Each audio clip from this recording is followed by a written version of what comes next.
A very good morning to you. It is 7 a.m., Wednesday, December 10th, 2025. Hump Day. Welcome to ONNJ Mornings. I'm Ken Rosato, and it is time to look outside and feel the warmer, balmy temperatures compared to yesterday. Meteorologist Mike Favetta has the detailed Garden State forecast. Weather is brought to you by Audio Nova, your hearing experts.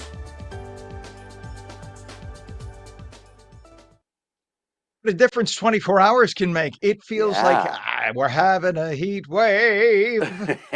It's so true. The fact that we're above freezing by 2 degrees in some spots feels so much nicer than it did just yesterday. I cannot tell you the list of complaints via text that I received from everyone thinking, is this really it? Are we in the middle of winter? Well, we get a little bit of relief today. It comes with some milder winds that helping temperatures climb now to 36 over on LBI. However, there is plenty of wind around. It's that wind chill that's going to make it feel a touch cooler today, especially with those winds right now gusting upwards of 10, 15, 23 miles per hour over in Toms River, near 30-mile-per-hour gusts in Cape May.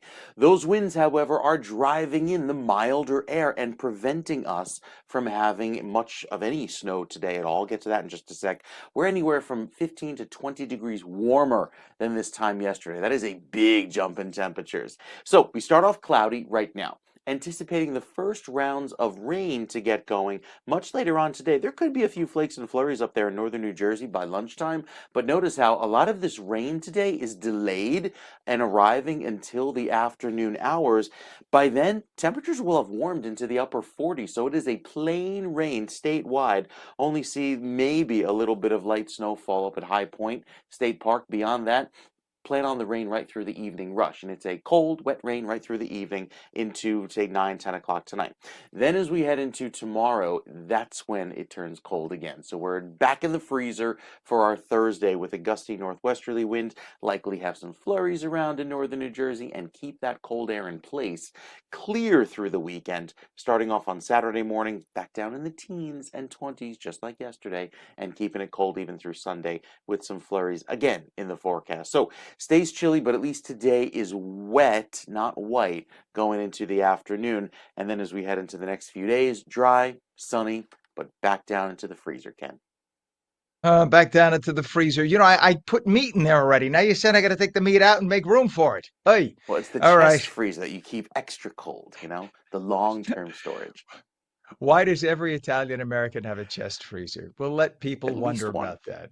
At Yeah, least one. exactly. One that's visual, and then, well, never mind. We don't want to reveal stuff. Thank you very much, Mike. We'll check back in a little bit. It is 35 degrees northern New Jersey, 28 degrees in Trenton. It's 29 degrees right now in Vineland, and 31 degrees in Cape May. In terms of traffic, we have a crash on 295 northbound south of exit 29, which is Haddon Heights. The left shoulder is closed there.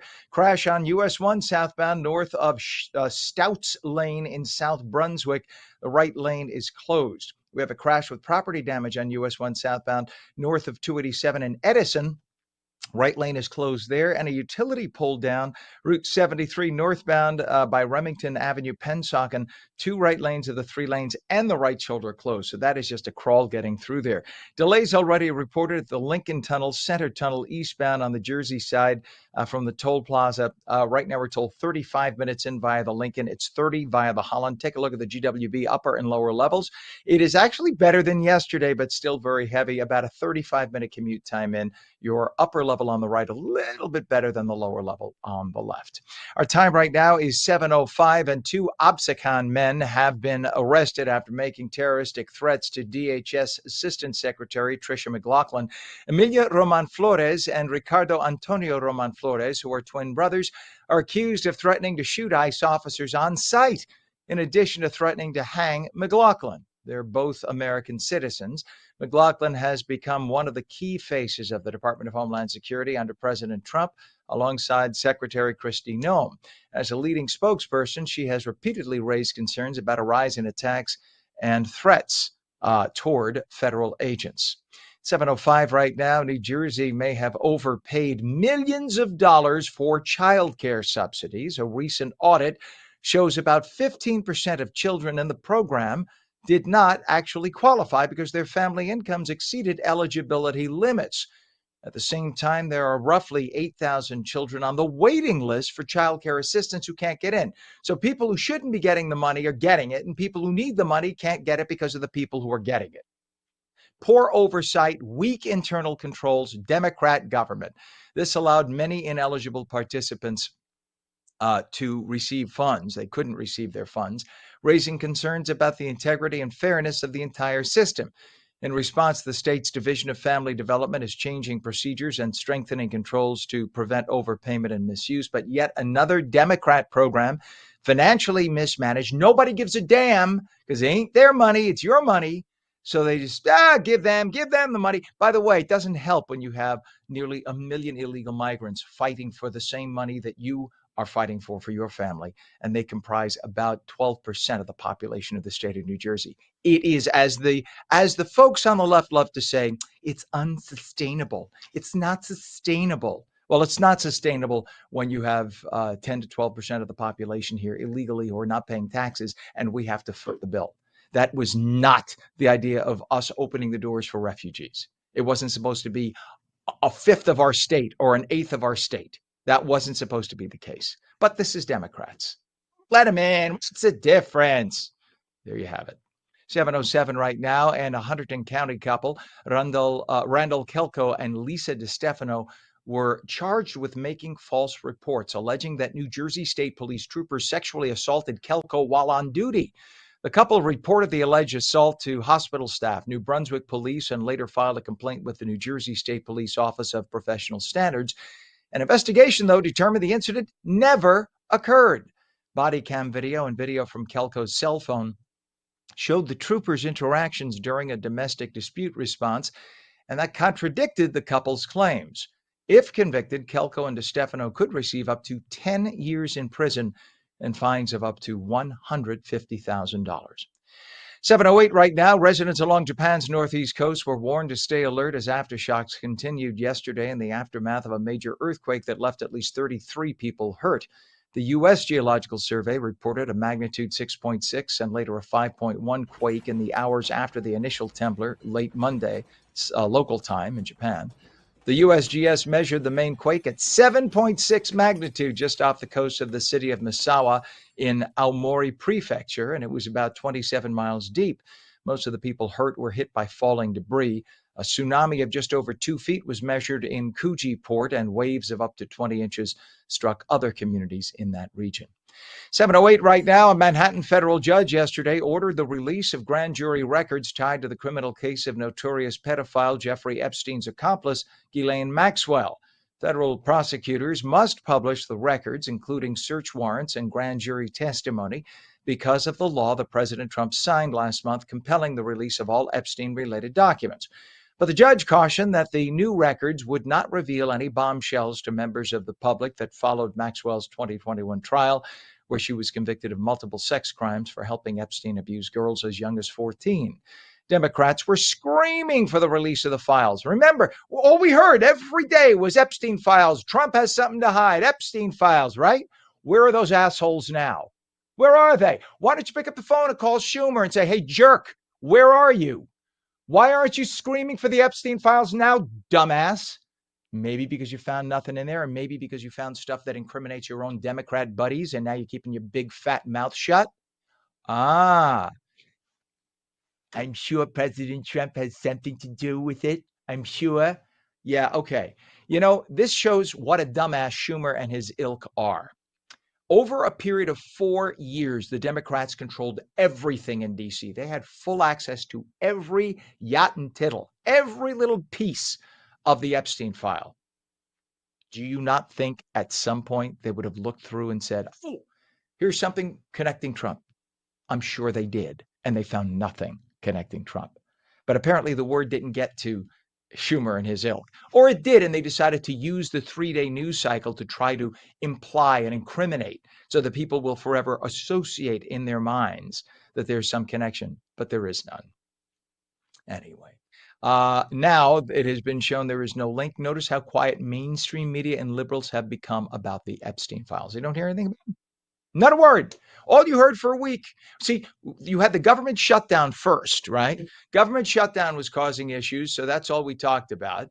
And then the Democrats tried to change the subject from that when they realized that that wasn't working for them. So now they tried to make it about Epstein. And now that the Epstein thing fell away, now that not a word, not a word. It is now 7:11. President Trump did not rule out expanding U.S. military operations beyond Venezuela to Mexico and Colombia. On Monday, the president said he would consider using military force even on U.S. allies in Latin America. Trump cited Mexico and Colombia's drug trade into the U.S., resulting in 115,000 American deaths each year, as he continues threatening to overthrow the regime, the socialist regime in Venezuela. And remember, there are 115,000 of your fellow Americans. Think about that. Die every year because of fentanyl. And before you say, Ken, they're nothing but drug addicts. Not necessarily. Not necessarily. Because what is happening is, in many cases, these young people, and most of them are young people are taking a pill they think is something that they are prescribed already, and they don't realize that it is actually laced with fentanyl, and that is what is killing them. A popular Central American getaway spot is under new scrutiny after U.S. officials warn that criminals are increasingly targeting tourists and foreign residents with robberies and extortion schemes in Costa Rica. In a security alert issued November 25th, the U.S. Embassy in Costa Rica said it is tracking a rise in property crimes, financial crimes, and robberies affecting foreigners across the country, including U.S. citizens. The alert describes criminal gangs targeting foreign-owned homes and businesses for break-ins and extortions. It also details cases in which foreign residents and travelers are forced to withdraw big sums of cash from ATMs and make bank transfers. Our time right now is 7:13. Clouds today, periods of rain later, maybe a flake of snow, highs in the upper 30s. Meteorologist Mike Favetta returns with a full Garden State forecast. And we'll take your calls at 888-658-0234. You're watching ONNJ Jersey Mornings. We'll be right back.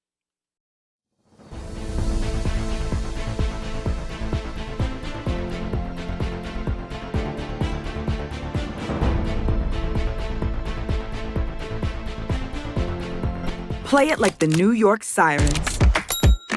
Live in the spotlight. Etch your name in lights.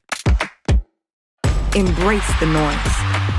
And when it calls you, turn it up. Get louder.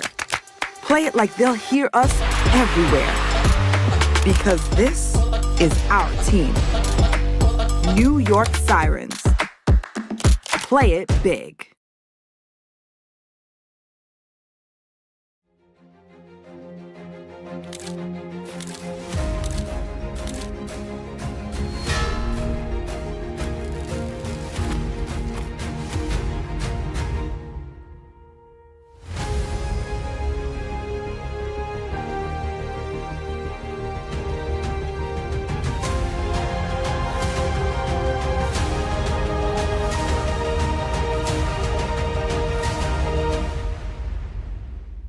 Our Stable Life, New Jersey's first equine wellness center. Are you or a loved one suffering from PTSDs, trauma, or life challenges? Consider non-riding equine therapy, where the soul is touched by the presence of a horse with a certified counselor. Our Stable Life is a non-profit at Bergen Equestrian Center in Leonia, New Jersey. We partner with individuals, groups, and agencies to help people recover from addiction, trauma, phobias, and more. Explore equine therapy for healing. BergenEquestrianCenter.com.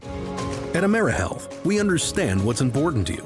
It's why we offer some of the lowest cost health plans in New Jersey, with access to one of the state's largest networks of doctors and hospitals.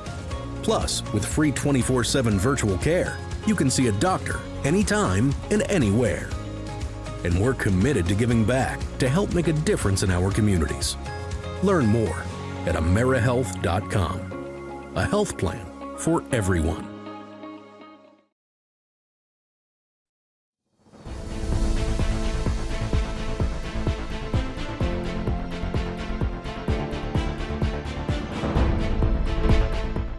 Welcome back to ONNJ Jersey Mornings for your Wednesday. I'm Ken Rosato at 7:15, and we will take your calls at 888-658-0234. Clouds today. Maybe a little rain later on. Highs upper 30s. Meteorologist Mike Favetta with the Garden State forecast. Mike, is there also a possibility of maybe un flaco de snow, maybe here or there later? Weather is brought to you by Audio Nova, your hearing experts. Un That's fiocco di rudimentary neve. Spanish, by the way. Un Un flaco. fiocco di No, you got to say neve. it. Un flaco de snow. Un po' di neve. So is there a possibility of a Lluvia, little snow here or there? lluvia. A lot of rain today. A lot of rain. And Lluvia, I think sì, that's going to be the claramente. case today going through this afternoon. It's too warm, Ken. And I never thought I'd say this week especially. It's too warm, especially with the snow. The one chance we get all week where there's precipitation, temperatures already climbing into the upper 40s and potentially even low 50s a little further south. We'll get to your South Jersey forecast in just a bit. But as far as central New Jersey today, we're already above the freezing mark and we keep going into the mid and upper 40s today. The rain doesn't arrive until late this morning and early afternoon. Even the wind chill well into the upper 30s by this afternoon. And then you see those winds come bringing back some very cold weather, allowing for it to feel like 6 this time tomorrow morning up in Sussex, 7 in Morristown, 15 in Newark, and the 20s elsewhere for the rest of the state. Going into our Thursday afternoon, Friday is cold again, feels like teens and single digits. And then Saturday, we keep that cold air around. So again, the one day this week we get moisture, there's enough warm air to prevent any of that snow to fall. But it's very windy later today. By noon, near 36 to 40 mile per hour gusts down on LBI, staying very windy throughout this evening. And then tomorrow's gusty winds come from the west, which bring in some colder weather, and the real frigid weather comes in for Friday with a little bit of a northwesterly breeze. So super cold air on the way again, heading into the weekend with this drop in temperatures each and every day. So here's our system there right now over the Great Lakes, working its way eastward, but it's going to encounter that very warm air thanks to the warmer ocean where that breeze is coming from, and changing any of that rain or any of that snow rather to rain, unless if you find yourself in the highest elevations of New Jersey. I mean, really, like up by High Point, New Jersey, is where you could tap into some of that colder air. Beyond that, it's dry until about 2-3 o'clock for the northeastern corner of the state. You don't tap into the rain until this evening, so it's really an evening time frame for the rain across the portions of, say, Essex and Hudson County, even through Bergen County, and then all of this clears out quickly, leading to a colder start to the day tomorrow with flurries in the forecast, and that cold weather sticks around really through the next several days. There's no relief in sight with that chilly weather right through the weekend. Saturday and Sunday, both days, will start off in the teens, climb into the 30s, just barely make it above freezing for Sunday, and then Monday and Tuesday into next week, the cold weather persists. So we're not going anywhere anytime soon with this cold weather. Just today is the brief respite from the chill, and then it's right back to the frigid air tomorrow. Look at that, Frigidaire. You know, they make an appliance with that name, just in case you didn't remember. In fact, it's so funny. When I was a kid, Frigidaire was such a common appliance name. It Yeah. was like Kleenex and Coke. Like my grandmother Hmm. wouldn't say go to the refrigerator. She'd say open the Frigidaire. That was Frigidaire. the because it was Wow. such an established brand. And Huh. today it's like just like an afterthought brand for so many people, like a yesteryear Yeah. throwback. But interesting. I wonder who owns them today. Probably another. I don't know. I shouldn't suggest a country, but I'm just wondering. You know, every appliance seems to be owned by a foreign country. It's amazing. Sure. All Sure. right, Sure. sir. Thank you very much. It is 36 degrees here in northern New Jersey. As Mike was saying, too warm to snow.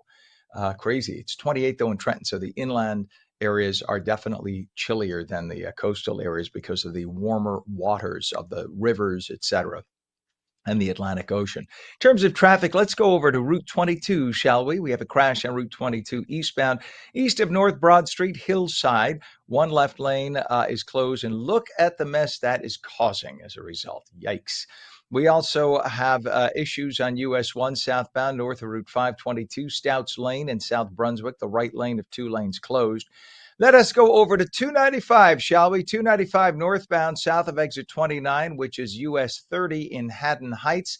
On 295 here, check it out. The left shoulder is closed. I know right now, Pam is saying 295. You said 76, right? Because it's ice. This is near I-76. That's why. So this is again 295 northbound south of exit 29, US 30 in Haddon Heights with the left shoulder closed, causing what you see there.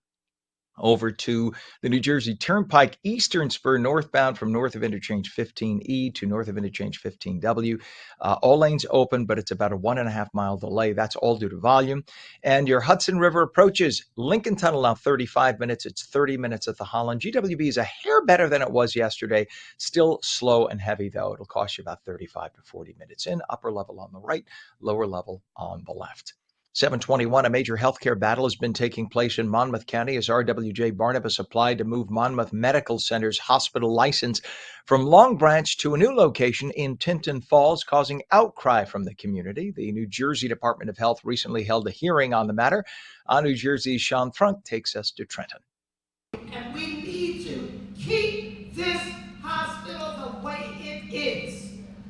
In the State House Museum, the New Jersey Department of Health heard community and business testimony, both in person and over Zoom, on whether or not to approve RWJ Barnabas's plan to move their hospital license for Monmouth Medical Center to a new facility in Tinton Falls. And trying to create a modern facility to meet the needs of our community, it made sense for us to look outward and look to other communities and to put our hospital more central to where the majority of people are currently coming from.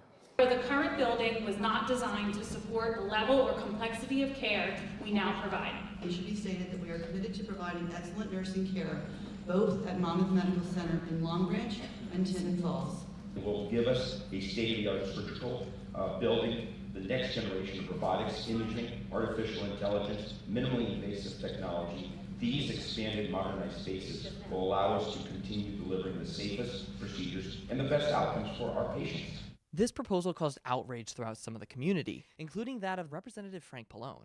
They find it a lot more financially desirable, essentially, to move to Tinton Falls, where there are fewer Medicaid patients, fewer uninsured persons, and they can make more money. It's the bottom line. It's really greed. We want to take a hospital out of a community that is 50% minority and move it to a community that's 15% minority. Removing the hospital license, the ICU, and the acute beds for care is not patient-centered approach. After an almost 8-hour hearing, the board chose to defer the current application to a later date, in the hopes that RWJ Barnabas might be able to address some of the community concerns. Representatives from the company, however, say that they've done all that they can. I would ask you to not defer, but to take action and to just reject the recommendations of the state health department. The future of Monmouth Medical Center still remains uncertain, but there will always be those who will continue to fight for that future. For On New Jersey, I'm Sean Thrunk. A water main broke on the Route 46 westbound ramp from Riverview Drive in Totowa yesterday, the leak causing water to flow to a nearby Home Depot parking lot. With overnight temps about 18 degrees, that standing water froze and that made a sheet of ice. Crews closed the ramp for most of the morning to work on the leak, and crews from Totowa fixed the leak, then crews salted the area. Well, the New Jersey Assembly has approved a bill to eliminate the state's high school graduation exam, known as the New Jersey Graduation Proficiency Assessment. Supporters argue the exam is just one of too many tests students already take, and eliminating it would reduce testing burdens. But critics warn the move could lower educational standards by handing out diplomas without ensuring proficiency. Kids don't know how to spell, but they get their diploma. Assemblywoman Dawn Fantasia said removing the requirement disconnects diplomas from actual student ability. The father of a golfer struck and killed by lightning on a golf course has filed suit against the Ballyowen Golf Club in Hamburg. 28-year-old Simon Mariani was struck by lightning during a July 8th tournament. He died a week later. The plaintiff, Simon's father, Scott Mariani, alleges the club could have done more to keep his son safe. The complaint claims that club management did not properly monitor weather forecasts or suspend play, arguing the golf course failed to warn participants of a brewing storm. The legal outcome could have implications for how golf courses manage weather risks and protect patrons in the future. Congress and the Treasury Department have launched new investigations into Minnesota's massive Feeding Our Future fraud case. Despite dozens of convictions, federal officials are working to recover at least a fraction of the stolen money in a process that has gone uncovered. Ill-gotten high-end vehicles, luxury homes, and more have all been discovered spent by people who got that money the wrong way. And by the way, left-wing media is not reporting this story at all. Not a word. It's $1 billion apparently stolen that the Governor Walz may have total knowledge of, and not a word from mainstream media because they think this guy could be president.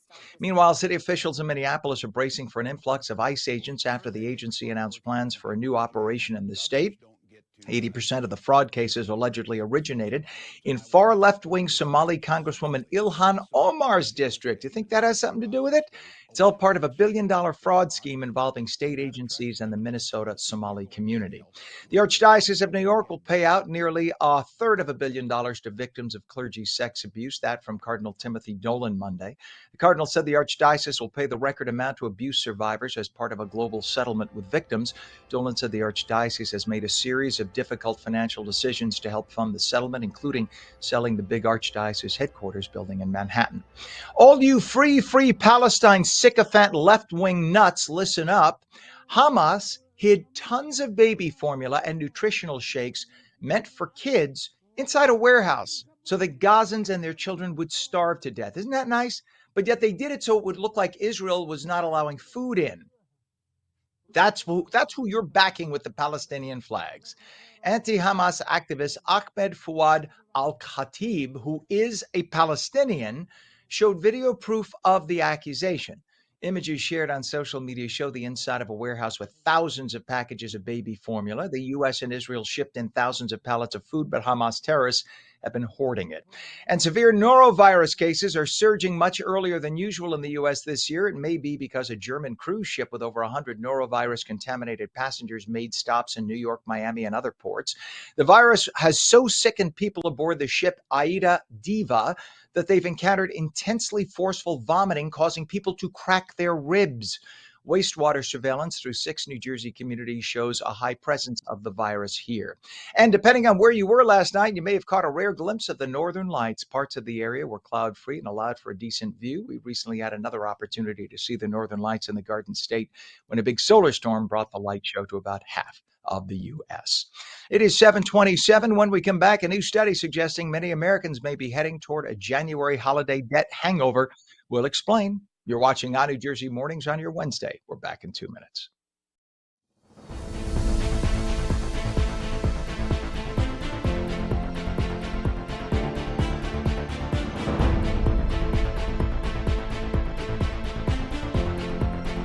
Play it like the New York Sirens. Live in the spotlight. Etch your name in lights. Embrace the noise. And when it calls you, turn it up. Get louder. Play it like they'll hear us everywhere. Because this is our team. New York Sirens. Play it big.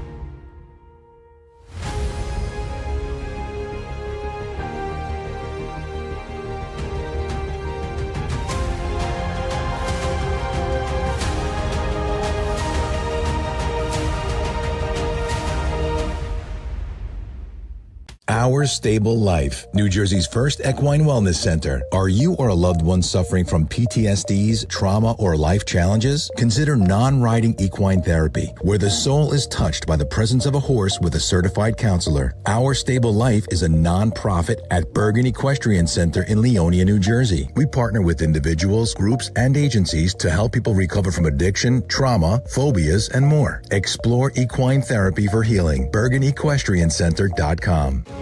At AmeriHealth, we understand what's important to you. It's why we offer some of the lowest cost health plans in New Jersey, with access to one of the state's largest networks of doctors and hospitals.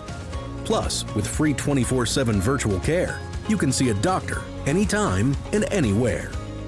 And we're committed to giving back to help make a difference in our communities. Learn more at AmeriHealth.com. A health plan for everyone.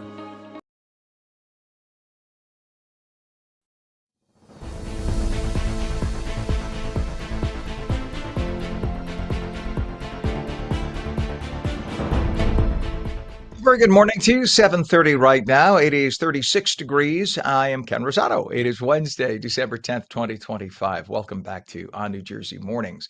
Some clouds today, periods of maybe a little bit of rain later on, highs in the upper 30s. Meteorologist Mike Favetta with the detailed Garden State forecast. Good morning, Mike. Weather is brought to you by Audio Nova, your hearing experts. Sorry, I keep doing that. Good morning, Mike. Okay. We got to have the sponsor pay the bills, right?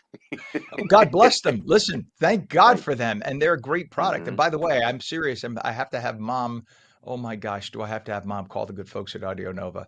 Mom's, I don't know. Mhm. I think she got her hearing aids, and they're not Audio Nova. Let me make it clear. She got them a couple of years ago. I think she got them in like one of those machines where you put a quarter in and out pop hearing Well, aids. It's like, you know, Mom, how are you today? It's like, Mom, how are you today? And the answer is like, I'm making eggs. Mom, how are you? Yes, the car is in the back. Yeah, okay.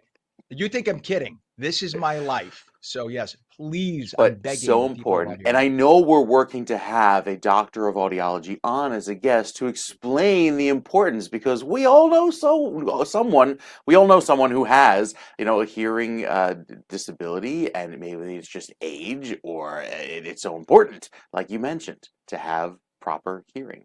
Very, very And you important. and So, I, all the years that we have this yeah. in our ear Hmm. from Yep. television and radio, that impact. Right. I've had my test done. I get it tested, get my hearing tested every 3 years, Hmm. and I'm about 18%. I think it was the latest 18% down in the right ear because I've always used the right ear for radio and television for either a headphone or my. This is called an IFB for those who are not into television. And so just from having that constant stream of audio, it's impacted me 18%. So there you go. It is what it is. It's very But important. And hearing, by the way, it's also a predictor of Alzheimer's. So that's why these doctors mhm. of audiology are more than just, what you think. Sure. They are very serious doctors. So And when they get the hearing aids from a doctor of audiology, they're so amazed they can hear their own footsteps, and that's important. You can yes. hear the rain today. You'll be hearing your footsteps splashing in some puddles by this afternoon, especially down the shore, where the rain will be coming down quite heavily earlier on in the morning for you, from Avalon toward Ocean City and even Atlantic City, as temperatures warm quickly. No snow for most of the state, unless you find yourself in the extreme elevations of Sussex County and Morris County. Maybe even Warren County. Beyond that, it's just a plain wet weather event for you, with that rain lasting into this evening. 47 degrees, that's our average high. We actually get there today. That's a first in a while. And with all of the clouds now moving in, a few of these flurries working in from the north and west, again, not going to impact any travel. It's all about that wind pushing in from the south and southwest today, allowing for that rain to get going through the middle part of the day. Then as we head into tonight, cold weather takes over. The rain clears out. We're backed with the chill throughout the day tomorrow, even through Friday, and the rest of the week is looking dry and cold. So we're keeping that clear sky around, but also plenty of chilly weather with temperatures just struggling to make it back up to the freezing mark each afternoon. So the bigger picture showing our system predominantly producing snow north and west of New Jersey. When the cold front sweeps through tonight, it just provides another reinforcing shot of cold air, and that chilly weather sticks around going into tomorrow and Friday and Saturday, with more cold weather on the way into the weekend, maybe even some flakes and flurries as well going into our Saturday and Sunday. Speaking of the weekend, 7-day forecast showing high temperatures just about freezing, maybe a few degrees above, but we're back down into teens and 20s all day on Monday, briefly only getting to 30 and then 33 degrees by Tuesday. Chilly weather abounds whether you're up north or down the shore. You see, the shore points have a better chance of a little bit of light snow on Sunday with some flurries that come through, but that's a system that stays very far to our south. Plenty of cold air in place behind that, keeping it cold, Ken, into Monday and Tuesday. So you got to keep those hearing aid batteries charged on a day like today with all the cold air. Gosh, it seems that the best part is now you can Bluetooth the hearing aid to the cell phone. So now every time somebody calls, this is what I hear. God, who's calling me now? Because it rings right in your ears. So patience, patience. It's Yeah. okay.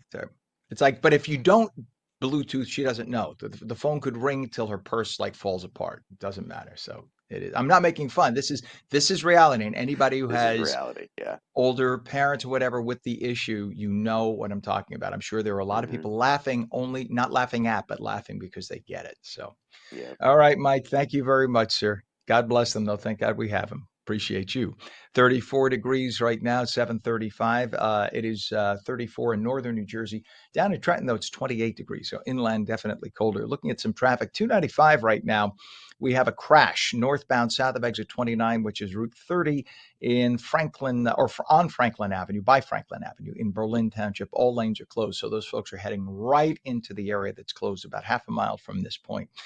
Also on, on Route 30, we have a crash investigation, both directions west of Route 692, Franklin Ave, Berlin. That was Route 22. Let's go over. We have a crash on Route 22, eastbound, east of North Broad Street, Hillside. The left lane of 2 lanes are closed.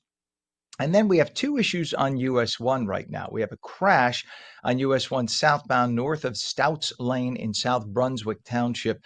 The right lane of 2 lanes closed there. And also on US 1, we have a crash with property damage on US 1 southbound north of 287 in Edison. The right lane of 3 lanes closed, and that's causing what you see on your screen right now. Hudson River approach is all pretty heavy. Another gridlock alert day in effect. That's going to be the case right through Christmas. You'll have 2 to 3 days a week of gridlock alert days. Try to avoid driving into Manhattan if at all possible. The Holland Tunnel right now is going to cost you 25 minutes, 35 at the Lincoln. GWB upper and lower levels, 80-95 approach. You could see pretty much bumper to bumper. Emergency vehicle, they're way off on the left in the distance. It's going to cost you 45 in via the GWB. 7:37 is our time, and a new study suggests many Americans may be heading toward a January holiday debt hangover. Money Lion reports that 84% of us, 84%, plan on using credit cards to cover holiday expenses this year. And that means bigger bills ahead as inflation continues to push up prices. The survey also shows 30% of Americans will lean on those buy now, pay later options, and 14% expect to take out a personal loan just to afford gifts. The survey also reveals many are taking extra jobs this season, including nearly half of Gen Z and more than a third of millennials. Some millennials even reported returning gifts that they had to cover basic expenses like rent or food. Paul Oster is the founder and CEO of Better Qualified in New Jersey. We say good morning to Paul. Good morning, Ken. Good to have you on. Paul, when you look at this new Money Lion survey, what does it say about how responsible people are with the money? Because at least you see the Gen Zers and millennials taking an extra job to try to pay for it.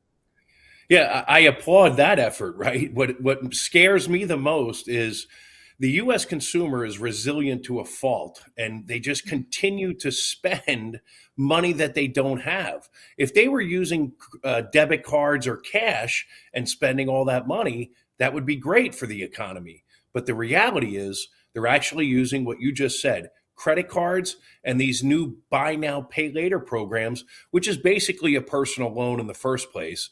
And those are, they just released some numbers. It was billions of dollars, record-breaking spending on those new buy now, pay later programs, which most consumers have no idea what they're getting into in the first place. And Paul, the other thing too is everybody who uses those credit cards says, "Hey, but I get 5% back with this," or "Hey, they forget that gets passed on. If you think that the credit card companies are just going to eat that money, or that the companies who are accepting your credit card are going to eat that money, you're crazy, right? That just is, they just jack up the price 5%, you get 5% back, and that's how it gets passed through. Am I wrong? No, you're absolutely right. And let's not forget the rewards programs are actually, there's a tremendous pressure to get rid of them because, again, it's just a marketing ploy to get people to spend more money. The reality is, if you carry any credit card debt at all, whatever reward points you were going to get in the first place are quickly eaten up at 20, 30% interest rates on every dollar you spend. So we have to take a step back this season and say, this might be the year that we set some reasonable expectations. Reach out to your group, your family, your friends. We're all in the same position. And you might say, listen, why don't we do some smaller gifts this year, gag gifts, set some, limits. The max is going to be $25. Get creative. Let's buy some, again, fun and creative gifts as opposed to just, spending like we've spent in the past. This is not the year to do that. That's exactly what we've done with my family. We've done donations in people's names, and then we Well, do that's a one great, yeah. little gift in a card, and that was the gift to the whether it be dinner out or something. But yeah, one little simple gift. You keep the economy going that way. It's good. But this craziness of, oh, this would be perfect for Marlene. Let me buy this and let me buy that. That we all think that that's love. Love is spending time with a person. Love is not buying something that because it catches your eye, right? You could always go back and buy that in the future Yeah, if the Ken, person. ask the people on your list what say, hey, you know what? I forgot what I got you last year. They're not even going to remember the Isn't that gift that you amazing? gave them or try and remember what they got you. So this year is the year to start with a gift strategy, not a gift list. Instead of having the names on your list that you've had for years, figuring out, oh, what Marlena would like. And then, oh, it doesn't cost $50. It costs $100 because of inflation. Start with a price, right? So the max is $15, the max is $30, the max is $50. Then who fits in that category? Close friends, family, coworkers, my children, and then put those names in. If you do it the other way, you're not setting a boundary. You're not setting a firm spending cap, which is what we should start with. How much money can I actually afford to spend this season? Most people are carrying credit card debt from last season. So if the answer is zero, if you're carrying any debt right now, the answer is zero. And just be honest about it and just say, listen, it's times are tough for everybody. This is the year. Let's give the gift of time. Like you're saying, making donations is great, but there's nothing better than giving the gift of time. Hey, Ken, you and I, let's pick a date, come over to my house. We'll cook dinner together. Let's go out to the movies. Let's go fishing. There are all sorts of things that you can do that doesn't cost a lot of money. And look, I am with you. it comes down to the children, right? That's what it's really all about. So I get it. If you have kids, it's the 3 gift rule. Actually talk to them and figure out what they want. I gotta stop you only because the automated system's going to kick into a commercial. I just need your website really fast. I'm sorry, Paul. It's betterqualified.com. Or I'm sorry to end it like that at the holidays, but we'll have you back. Paul Oster, founder and CEO of Better Qualified in New Jersey. Thank you. Happy holidays, and we are coming right back.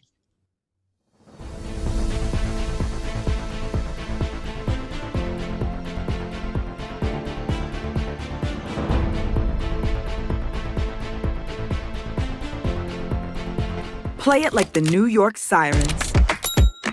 Live in the spotlight. Etch your name in lights. Embrace the noise. And when it calls you, turn it up. Get louder. Play it like they'll hear us everywhere. Because this is our team. New York Sirens. Play it big.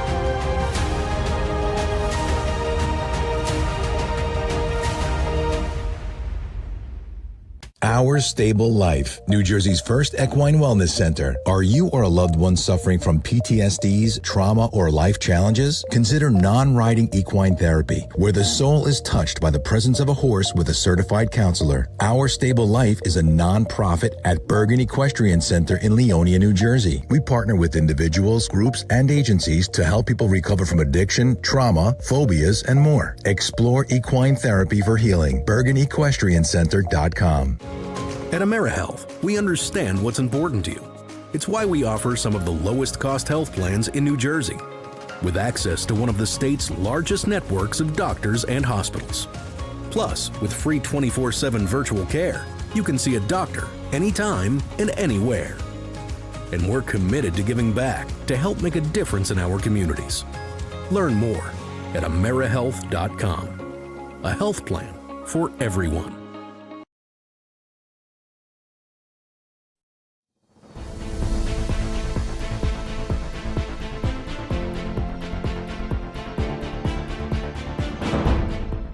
Welcome back to ONNJ Mornings. I'm Ken Rosato at 7:45. We're taking your calls at 888-658-0234. Meteorologist Mike Favetta with the full Garden State forecast. Weather is brought to you by Audio Nova, your hearing experts. So it is almost mild out right now. It's amazing to get temps Yeah. into the 30s when yesterday was literally half that. Yeah, it feels a little bit better. And I think the best part of the day is that, Ken, this rain should not arrive until later on in the morning, even the early afternoon in northern New Jersey. So most of the morning stays dry, even the early afternoon. Likely have some spritzes and sprinkles, maybe 2, 3 o'clock at the earliest. We'll see some light rain get going from Hackensack and Newark, and then into the evening rush. That's when the bulk of the wet weather comes in. There's already a few flakes and flurries showing up in Sussex and Newton, but that's not the bulk of the moisture today. A lot of this happens late morning, early afternoon, even in the northwestern counties. So plan on a much milder feel to the day, and with the rain that falls today, it should help bring back some of the rainfall deficit, at least halve these numbers, with that amount of rain that comes in later on this evening. So with the cold weather that's in place for today and tomorrow, and more cold air over the next 2 weeks, right through Christmas Eve, we should be below average in terms of temperature. The above average warmth, that is all locked down to the south and west. It's also going to be quite dry there. We're here in New Jersey, equal chances of rain and dry. So not anticipating a whole lot of cold weather beyond the 7-day forecast, but at least it's pretty chilly until then. The next 7 days have highs that climb only into the upper 30s, maybe only around freezing by Sunday. And then we don't even make it to freezing by Monday, starting off at 19, climbing to 30, and staying in the 20s most of the day, briefly getting to 33 by Tuesday of next week. So this cold weather at least is here for the next few, say 5, 6 days. And then beyond that, we'll slowly see a little gradual warm up to average, which would take us into the low 40s, which is where we'd like to be, but I think it's going to take some time. I love it. This is the first time in how many years that you've come back to me and called me average. I appreciate it, Mike. Believe me, don't think I'm not taking note. And Christmas is right around the corner. So I'm just saying. But yes, thank you very much. Santa and I have already been, hey, old man with the beard, help me out here.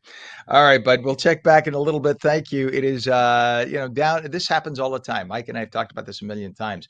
You know how it was like 35 degrees half an hour ago? It's dropped to 30. And that happens as the sun is coming up and you get the little wind off the shore from inland, whatever, depending on where the wind is coming from.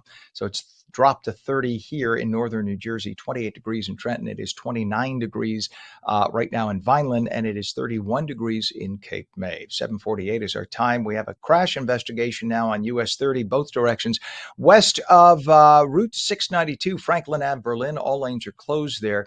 We go over to Route 22, US 22, and we have an earlier disabled vehicle right now. Take a look at that. Yikes, that is a mess. And of course, they just updated the script, so they just took away the info. But this is US 22. Pam, what is the cross street there on that? I'm sorry, because they just literally pulled the script. By Liberty Avenue. Thank you, Pam. What would I do without you, Pam? I would just crawl up in a hole and end it. So anyway, we have that issue right there. And then let's go over to 78 right now at Vauxhall Road. You can see what we have there, just an absolute mess. 78 at Vauxhall, which is trafficy on a good day. Right now, you'll see pretty much bumper to bumper right now. And that was due to a breakdown in the right lane. Now it appears that that is just volume now because we got word that they cleared that up. Your approaches to the Hudson River right now, the Lincoln and Holland. Lincoln is now 35 to 40 minutes. Holland Tunnel is 25 to 30. GWB upper and lower levels, 80-95 approach. You'll see on the right side the upper level, lower level on the left, and that's going to cost you about 45 minutes either way. 7:49 is our time, and the 2025 New Jersey Bear Hunt has returned for its second and final segment after more than 350 bears were killed in the October session. Segment B of the hunt will take place now through Saturday. It is limited to shotgun and muzzle loader rifles. Hunters will be spread across 8 North Jersey counties where most of the state's bears live and where wildlife officials say the population is rising. There were 367 bears killed during the 6-day hunt from October 13th to the 18th. They figure out what's called a harvest rate. I know that sounds gruesome to people who don't hunt, but the harvest rate is they take a look at the overall population, and believe me, they do pretty much know. They take a look at the whole population of bear, and then they look at how many were killed, and they figure out the percentage. It's all about controlling the population, because otherwise what happens is you have an overpopulation of bears. They come into our communities, they go through your food, and then there's no food to feed them. They end up starving to death. That doesn't help either. So what's more humane, killing them or letting them starve to death? It is what it is, folks. Anyway, if the harvest rate does not reach 20% by Saturday, the hunt will be extended an additional 4 days, December 17th to the 20th. 7:51, and once again, an activist U.S. District Court got its, handed to it from a federal appeals court. The U.S. Court of Appeals for the D.C. Circuit sided with Secretary of War Pete Hegseth yesterday, ruling the U.S. military can exclude trans members from serving. The ruling upheld Hegseth and President Trump's push to bar trans men and women from the military after a lower court placed an injunction on it in March. The D.C. Circuit judges ruled Hegseth's decision was, quote, constitutional because it reflects a considered judgment of military leaders and furthers legitimate military interests, close quote. The judges wrote that Hegseth's argument that service members with gender dysphoria are unfit for the military was supported by previous military standards. In other words, that's the way it was always done. So why change things? Bottom line, nobody has a legal right to serve in the military. It is a privilege. People are selected for the role they will perform. It's not about people's feelings, but whether they can perform the job they are called to perform, both mentally and physically. But I do think that there should be a role for trans people. If not on the battlefield, if that's the feeling, then there should be a role that they could serve, not out front. If the issue is trans people cannot perform as well or in the same way out on the battlefield, I am sure you could find something in a support role for trans. Think back to women in the 1940s. You didn't want women in combat, but you found support roles and women wanted to take part. There are plenty of good patriotic American people who are trans, and there has to be a role for them that way. So I think that's just something to think about. 7:52 right now. You got to see this amazing video from Florida. A plane drops out of the sky and smashes. Look at this. Smashes onto a car on a busy interstate highway. Where does it happen? Of course, Florida. The driver of the car got hurt, but is going to be okay. The pilot and a passenger on that small plane crashing into that 2023 Toyota Camry. The pilot and the passenger are fine, not a scratch. This happened on the southbound side of I-95 in Cocoa, which is north central eastern Florida, just before 6 p.m. during the evening rush. So you can see it was sunset. Of course, there was a dash cam video because people now seem to get them these $25 dash cams all over the place to protect them for insurance. But this is pretty amazing. No word on what caused the plane to lose control. It may have experienced engine trouble before the incident because witnesses say they saw it flying really low, about 100 feet from the ground.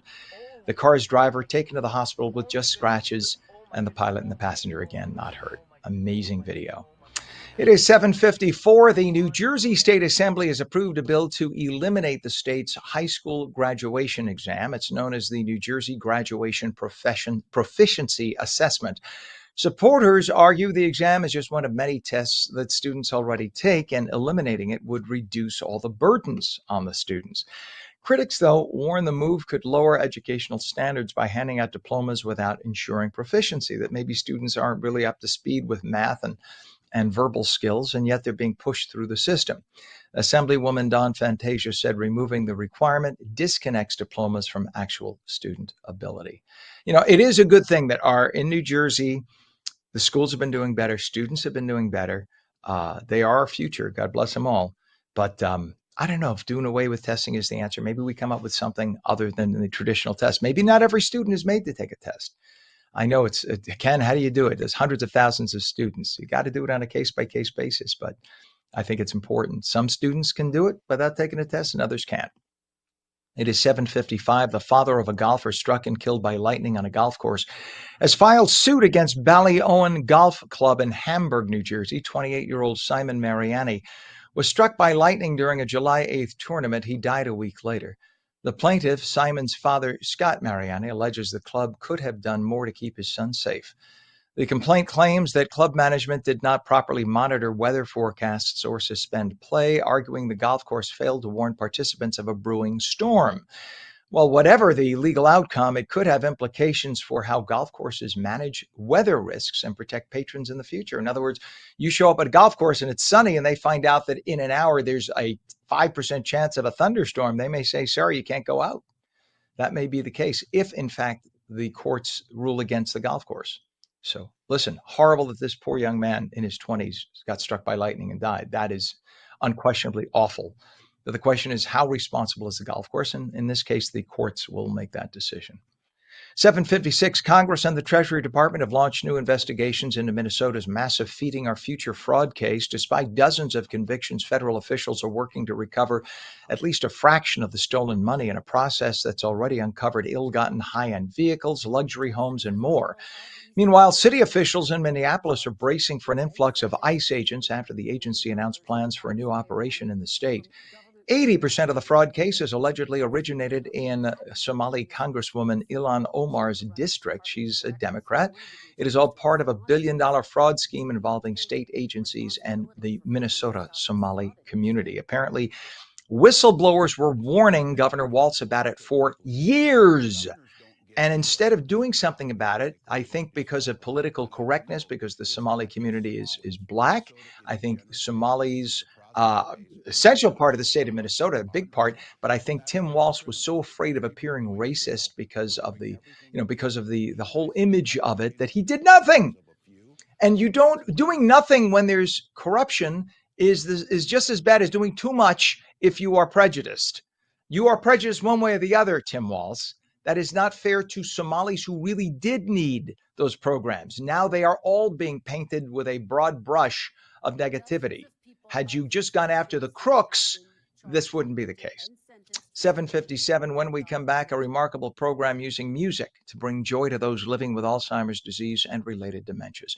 And we'll take your calls at 888-658-0234. Cloudy today, periods of rain later, highs upper 30s, the full Garden State forecast in just a moment. You're watching ONNJ Mornings, seen daily at ONNJ.com, Roku, Fire TV, News on Samsung TV Plus, Apple TV, YouTube, Facebook, X, and more. We're coming right back.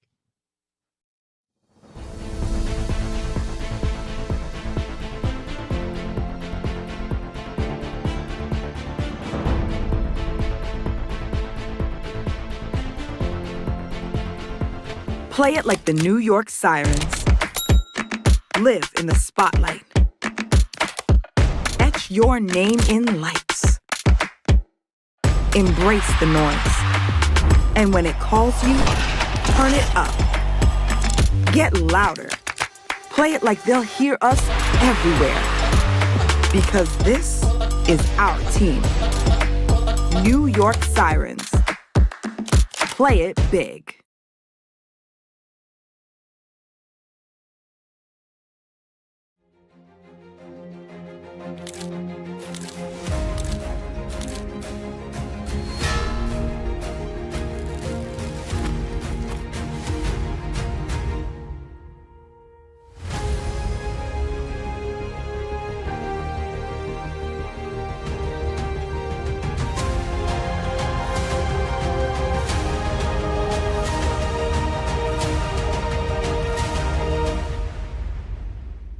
Our Stable Life, New Jersey's first equine wellness center. Are you or a loved one suffering from PTSDs, trauma, or life challenges? Consider non-riding equine therapy, where the soul is touched by the presence of a horse with a certified counselor. Our Stable Life is a non-profit at Bergen Equestrian Center in Leonia, New Jersey. We partner with individuals, groups, and agencies to help people recover from addiction, trauma, phobias, and more. Explore equine therapy for healing. BergenEquestrianCenter.com. At AmeriHealth, we understand what's important to you. It's why we offer some of the lowest cost health plans in New Jersey, with access to one of the state's largest networks of doctors and hospitals. Plus, with free 24/7 virtual care, you can see a doctor anytime and anywhere. And we're committed to giving back to help make a difference in our communities. Learn more at AmeriHealth.com. A health plan for everyone.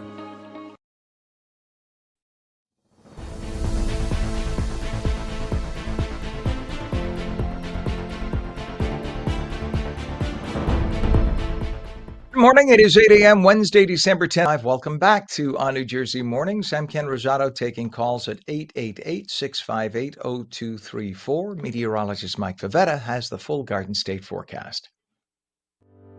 Weather is brought to you by Audio Nova, your hearing experts. It is just amazing how much more comfortable it feels once you cross the 32-degree mark. Right? I guess just the water at the surface of your capillaries by the skin says, okay, I'm not going to freeze now. But you feel the difference. When I was a morning reporter for Channel 7 and I would stand outside waiting to go on the air, this is back in 2003, 2004, back when you were like 4. I would stand there and literally just as the sun was rising, you get a little wind in the morning. Even in the spring, you'd feel it. Sure. If it was 32-ish, you felt it. I knew when it was 32, and I didn't like it. I'm sorry, Mike. Too much Human personal. thermometer. Look at that. Yes, I am. And I was sitting next to Sam Champion in the weather center there as the intern, going, let's see what Ken says the weather is this morning. It is chilly this morning, Ken, but not as bad, not as bad as it has been the last few days. But this is the one day we get this week where we're above freezing. Look at all of this purple offshore. That's the gale force winds that will be paroling the beaches today. No winter weather advisories for New Jersey. You have to cross the Delaware for any of that because the warmth happens so early this morning that by the time the moisture gets going, it falls simply as a plain rain. There could be a few flurries around this morning, but there's no weather alerts for that. None of that sticks to the ground. Winds right now out of the south and southwest at 8:02, coming in anywhere from making it feel like 29, 27 degrees, but it's that wind that feels quite gusty, 33 mile per hour gusts at the moment over in Cape May, 27 mile per hour gusts down the shore in Atlantic City. So all of this wind today is helping prompt that very, very mild air. By comparison, we are a solid 25 degrees warmer than this time yesterday. That is a big jump in temperatures. All the clouds around, they're in place before the rain gets going later today. But again, with the temperatures warming well into the 40s before that moisture gets going, it's a plain rain that starts falling by 1 o'clock down the shore. Have to wait until later on this afternoon, even closer to sunset, to see the first showers there in northeastern New Jersey. But by then, all of that snow changes to rain, and it's a simply plain rain unless you find yourself in the hills of Sussex County. Even after sunset, when the warmth takes over, even in the hills, the highest elevations in New Jersey, will be a plain rain. By later on tonight, it wraps up quickly, and we're back to clear, cold weather for tomorrow with that chill that lingers. Might even be a few flurries around throughout the afternoon in northern New Jersey, and then it stays just downright cold right up into the weekend with temperatures that remain below average going into Saturday and Sunday. Really can't find relief because next week we get this reinforcing shot of cold air that takes our highs and keeps them below freezing for a good period of time, Sunday and Monday, Ken. All right. Thank you very much, sir.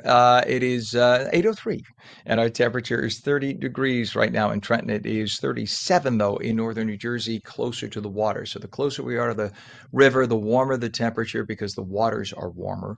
Inland, though, it is cold. So 30 degrees in Trenton. We go over and look at Vineland. Vineland's temperature right now is 29.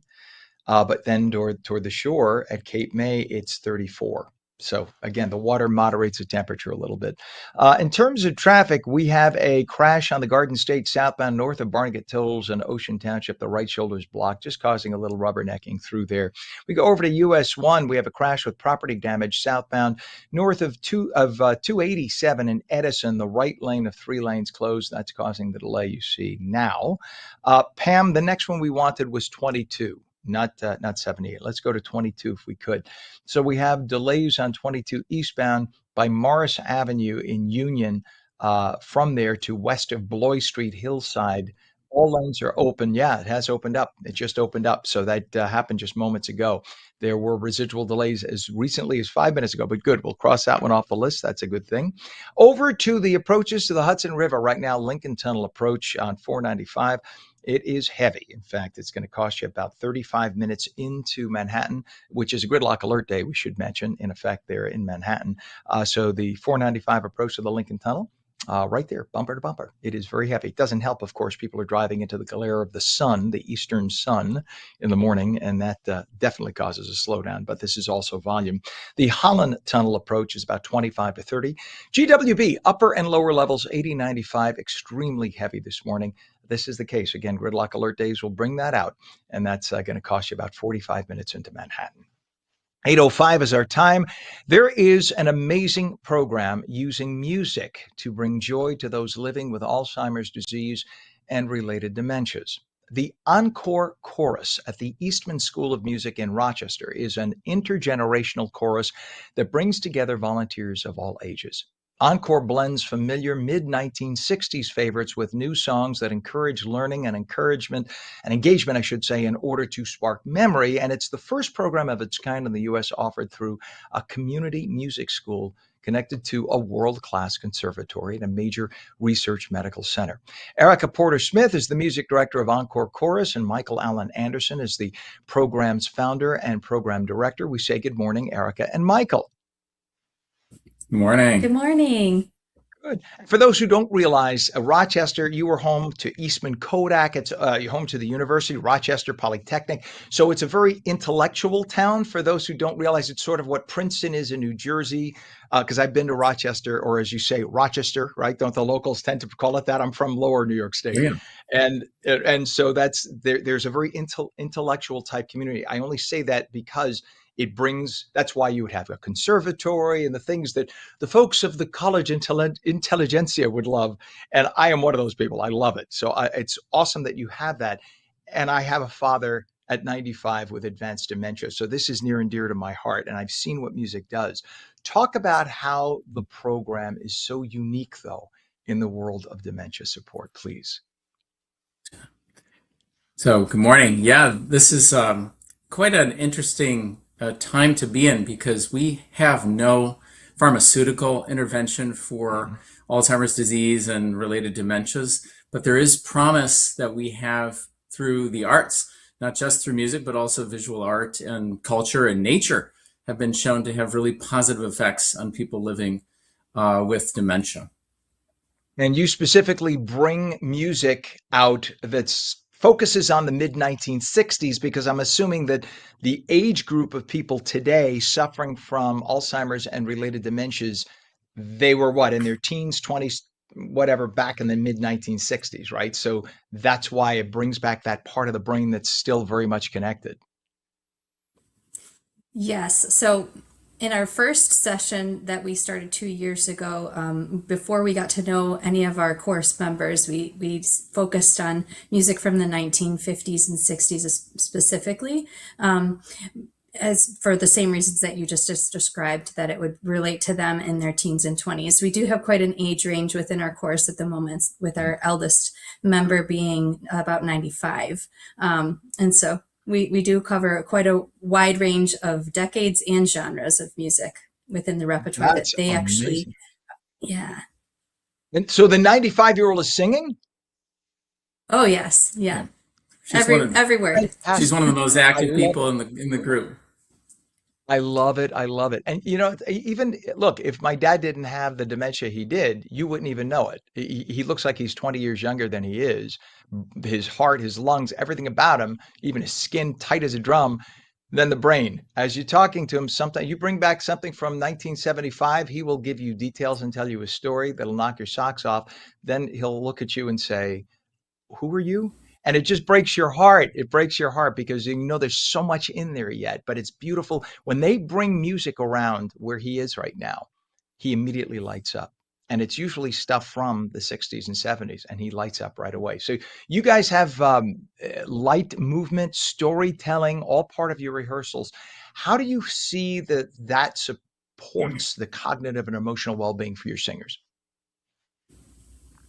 So first and foremost, we structure each rehearsal so that it has a similar format. That way everybody knows what to expect. We start with some deep breaths, which not only connect ourselves to our own bodies and the space that we're in, but it connects us to each other. And then we sing the same song every session. Every rehearsal, we start with the same song. This past session, we used Getting to Know You. And then we go into some warm-ups, which help really warm up the voice and the body for some more singing. And we work on some more repertoire. We take a break for movement, and then sing a few more repertoire songs and end with the same song. Following our singing portion of the rehearsal, we have a half an hour of socialization. I love it. I love it. How large, by the way, is the chorus? How many people do you have in it right now?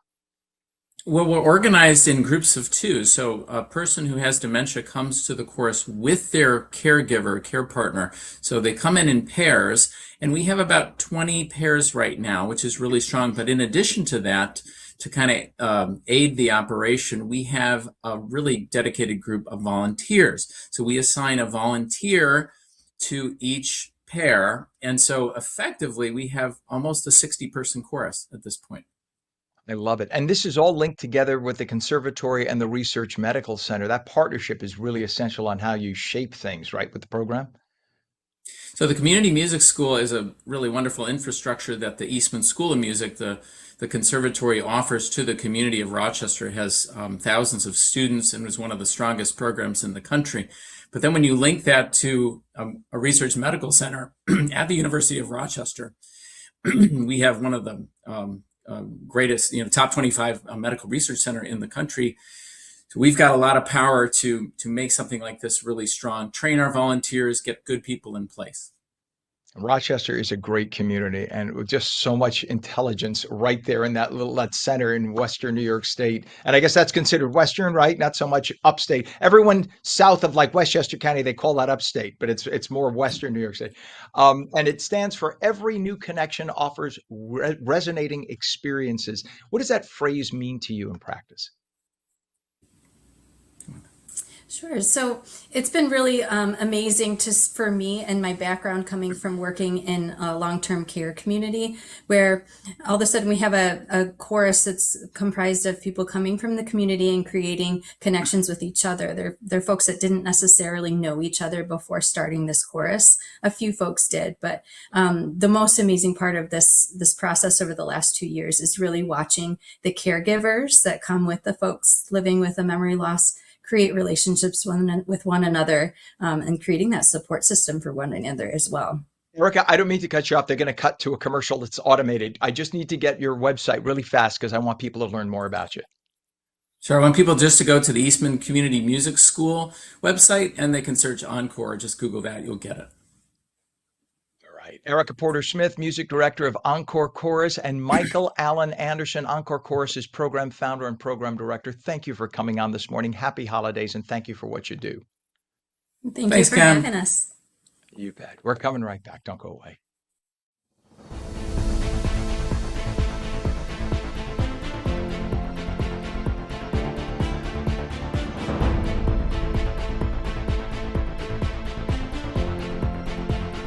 Play it like the New York Sirens. Live in the spotlight. Etch your name in lights. Embrace the noise. And when it calls you, turn it up. Get louder. Play it like they'll hear us everywhere. Because this is our team. New York Sirens. Play it big.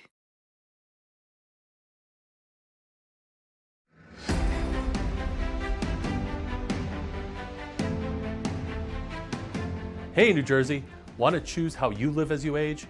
Tune into AARP New Jersey's new show, The Power of Us, the show that celebrates aging with dignity, purpose, and joy. From protecting yourself against fraud, to staying healthy and aging in place, to finding purpose through volunteering, we've got the tools, tips, and stories to help you thrive. Join us on ONNJ and discover the power of us. Play it like the New York Sirens. Live in the spotlight. Etch your name in lights. Embrace the noise. And when it calls you, turn it up. Get louder. Play it like they'll hear us everywhere. Because this is our team. New York Sirens. Play it big.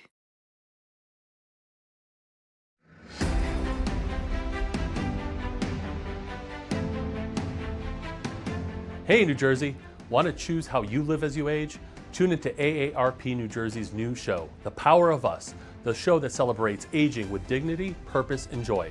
From protecting yourself against fraud, to staying healthy and aging in place, to finding purpose through volunteering, we've got the tools, tips, and stories to help you thrive. Join us on ONNJ and discover the power of us.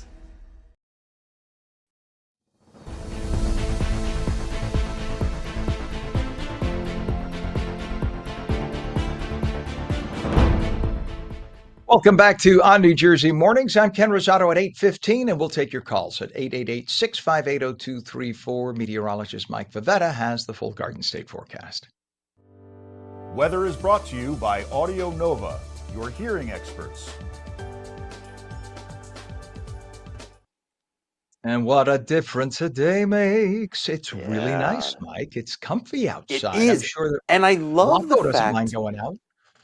No, he does not. He does not. And I love the fact that all of this rain is now delayed until the afternoon, at least for the northern half of the state. So you actually get the morning in the 40s. You're able to enjoy it, maybe go for the little stroll. This is what December should feel like, with highs that are rising into the mid 40s today. Now, with all of the clouds around this morning, it's not a bright and beautiful start to the day. There is a gray sky. But later on today, that's in advance of the wet weather that gets going by, say, 1, 2 o'clock through Monmouth and Ocean County. Again, it is wet, not white. Not anticipating any snow today, especially in central New Jersey. The reason being that southwesterly wind that is helping us warm through and through this afternoon.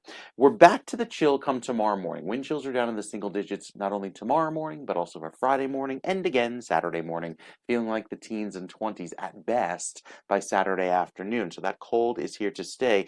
The wind gusts up to 40 miles per hour today at the beaches. There's LBI, Ship Bottom, 36 miles per hour. Cape May, 34 mile per hour winds. Once those winds shift and blow in from the west, it's a colder wind direction tomorrow, making it feel very chilly into the end of the day. And that chilly weather sticks around right through the weekend, even though the winds relax a little bit. So the broader picture showing our storm off to the north and west right now as it moves toward New Jersey, encounters that warmer air and makes it feel, well, a little bit better through this afternoon. Just windy and wet with the snow isolated right on the Pennsylvania-New York State border. But again, that changes over to rain for you as well. The rest of the afternoon is wet and windy into this evening. It all wraps up later tonight, leading to a dry day tomorrow, but plenty of cold conditions with a few pop-up flurries as well, as that cold weather sticks around into the next several days. Speaking of the weekend weather, highs struggling just to make it to the freezing mark each afternoon, specifically on Sunday. And I think for the places that don't reach freezing on Sunday, you stay below freezing going into Monday. So it's this continued chill that lasts, Ken, and lasts and lasts. You know, did you have to rub it in? It's like, here's the wound and here's the salt. And then here we go. That's Mike Favetta, ladies and gentlemen. He can't just say the chill will last. It's and lasts and lasts. So dramatic. Che drammatico sei? Che drammatico sei? All right, my friend. We will check back with you. Troppo drammatico, Michele. All right, 35 degrees right now, northern New Jersey. It is 30 degrees in Trenton, 31 degrees in Vineland, and 34 degrees in Cape May. In terms of traffic, we look at the Garden State Parkway right now, where we have a crash northbound by the entrance ramp at exit 159, which is I-80 in Saddlebrook. There's a partial ramp blockage. So these folks just came through the tolls at 159. So they're headed right to where that is, which is why you see that slowdown. Everybody's like, do we really want to get off here or stay northbound on the Garden State? But if they got to get on 80, which is what probably they're trying to do to get on 80 into the city, that's why they're all like puzzled, let's say, right now. And that's what's happening right there. We have a crash way down on the opposite side of the Garden, literally as far opposite, because that's up near Rockland County, way down in South New Jersey by Barnegat Tolls, Ocean Township. The right shoulder is blocked with a crash. Again, southbound north of Barnegat Tolls in Ocean Township. We have a crash investigation, US 30, both directions, west of Franklin Avenue in Berlin, with all lanes closed there, and a crash with property damage, US 1 southbound. That is north of 287 in Edison, the right lane of 3 lanes closed there. We now have, what just popped up here, a disabled vehicle, 295 southbound north of exit 34, Route 70 in Cherry Hill. just outside Philly. Right shoulder is closed there. And your approaches to the Hudson River. Lincoln Tunnel is going to cost you 35 minutes. Holland Tunnel, 25 to 30. GWB upper and lower levels, 80, 95 approach. Been slow all day. Gridlock alert day in Manhattan. That's going to cost you about 45 minutes in. Upper level on the right. Lower is a little better on the left. 8:20 is our time. Holiday shopping can feel overwhelming, but today we're making it a whole lot easier, much more stylish too. Fashion and lifestyle expert Dawn Del Russo is here, and she is unveiling her curated 2025 holiday glamour list. Good morning to you, Dawn. How are you? Good morning, Ken. Good. How are you? So nice to see you I again. love. I hear a virtual hug. I always love when you're Yeah. on because I am Aw, an thanks. illiterate. I am an illiterate when it comes to glamour. No, And I well, don't think so. I always leave learning something, so I don't necessarily know how to put it in action, but I learn something from you every time That's you're on. good. That's all that matters. That's it. Now I love that it's a curated list. That is the coolest Yes. thing. So tell us Yeah. what inspired this year's list. So every year I try to put together, every year it gets bigger and bigger, but I love to put together a list that's really useful and helpful, gift guides that are going to kind of inspire you to say, I don't know what to get this, woman or man in my life, and here are some really good ideas. And stay within decent price points and know that you can find this stuff somewhat easily. It doesn't mean you have to just go online to shop. You can find it in stores as well. But, starting with something for women like a brown statement bag right now, that is a very big trendy item that we're seeing. And you can find that in department stores. You can shop online for that. You can get that on, somewhere like Amazon for affordable price, or you can go to a really high-end luxury store and find something like that. So when I'm curating these lists, that's what I think about, is that you can find these items anywhere for anyone, and kind of direct it in that way that they're not stuck thinking about what to get. Very cool. And of course, everybody loves great fashion. At least they love to look good. What are your top fashion and accessory picks this year? And by the way, let me, if I may, I have friends who shop by name and name only. I know nothing about like I couldn't tell you if you're wearing a Prada or a Schmada, nor does it necessarily impress me. If it looks good on you, it looks good on you. I couldn't, like, here, let me look. I have no idea. Vitali. If Vitali could be a fake name from China and they make it sound Italian, I have no idea. It fits. It looks okay. That's my life. But but yet I know people who are like, you mean that's not a Prada shirt? You can afford $1,100 for a damn shirt. So is it necessary to shop, or do you do, like, I have one friend who'll buy one thing that is name brand and then accessorize with other stuff, but your eye goes to the name brand thing, so it looks like everything is name brand. That's a lot of people do that. I know a lot of people do, especially with accessories. I think that tends to happen a little bit more. The clothing can get very excessive with designer brands, but everybody's sort of individual. I do know a lot of people that don't only want to wear brand name. It has to be a brand name, everything. And then there's some people that, as long as it fits into that category, they're good with it. I personally, for shopping, it could get very expensive and difficult if you try to stay within that, I'm only buying designer items. And the other thing right now is, I think we're seeing a little bit of a transition from not necessarily not designer, but what the quality is. People are a little bit more aware of the quality and kind of like what you mentioned, how it fits and how it feels. I think if it fits really good, if you're looking at a suit and you're putting it on and it fits you, it's tailored well, that's going to matter way more than what designer brand name it is. So I think that's kind of where you want to stay focused, is how it's going to fit and how it looks on you. There's a few items I pulled that are great for men, and then also a little bit of a list for women, because I know that we talk about that a lot. So like I mentioned, the statement brown bag, that's one really popular item. Pearl jewelry, we're seeing come back too. So if you're wondering what kind of jewelry to get for someone special in your life, look for pearls. That's coming back again. We're seeing that in a lot of different, even in, it's funny, but handbags are doing some embellishment with pearls on them. So we're seeing something like that. Wellness tech is really, really popular right now. So think, the red light masks that you're able to put on your face. I don't know if you've seen those, but they're very popular. They look almost creepy, those plastic masks, but do. they have the red lights. But I know people who swear by it, right? They do. It tightens up your skin. It looks There like it is. this. It looks like And something it from a does horror work. film. I know it does. But it For actually real. works. I mean, the LED therapy, those LED lights are a very specific frequency. And what it does, for those that don't realize, it stimulates the collagen under your skin. Because the reason we get, look, you see how slow that is to respond? 20 years ago, I would have touched in like like fresh dough, it would have popped back. But that tells you the collagen is depleting and the fluid under the skin is depleting. I could do a medical expert segment. But that stimulates the collagen to plump up the skin so that these wrinkles go away. Oh, look, I'm Yes. sorry. It's all about me right No. now. I got to No, maybe it's a little Botox. Maybe a little Botox for But you. that So you explained it perfectly, because that's exactly what happens. And that honestly, women and men are doing it. And it's a gift that I feel like not everybody wants to go either. They don't want to spend the money. It's something they don't feel like they need. But if you're getting it as a gift, it feels a little bit better. So it might be see, something to that way think you could about and say, unique. I wasn't vain. I didn't get it myself. My Uncle Joe got it for me. So there you go. But no, Exactly. it's instead of, you know what? Instead of being so fast to take an injection of Botox, try that first. And that may do the trick. It Yes. may take a couple of weeks. Don't think one It does. treatment is going to do it, but you'll see a difference. It does work. I know a lot No. of people who swear Yeah, by it. it does. We got I've about a been minute. using it. And Oh, sorry, we got about a minute and a half left. So No. you've emphasized cozy at-home self-care. Why do you think that comfort-forward gifts like robes and slippers are really hot right now?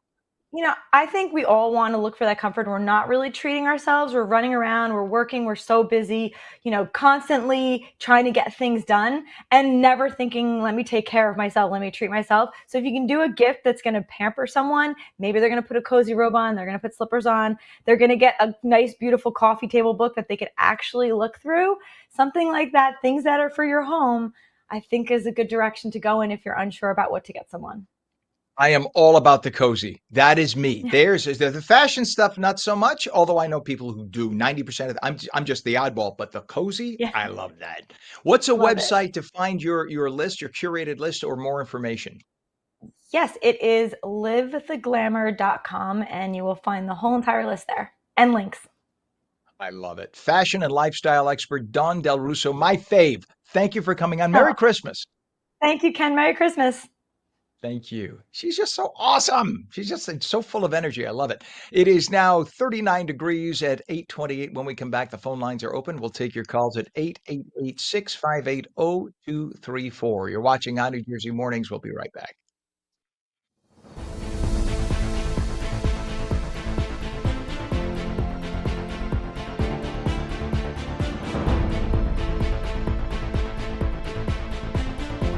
Play it like the New York Sirens. Live in the spotlight. Etch your name in lights. Embrace the noise. And when it calls you, turn it up. Get louder. Play it like they'll hear us everywhere. Because this is our team. New York Sirens. Play it big.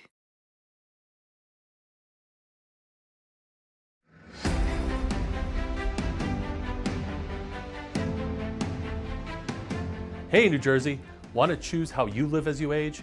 Tune into AARP New Jersey's new show, The Power of Us, the show that celebrates aging with dignity, purpose, and joy. From protecting yourself against fraud, to staying healthy and aging in place, to finding purpose through volunteering, we've got the tools, tips, and stories to help you thrive. Join us on ONNJ and discover the power of us.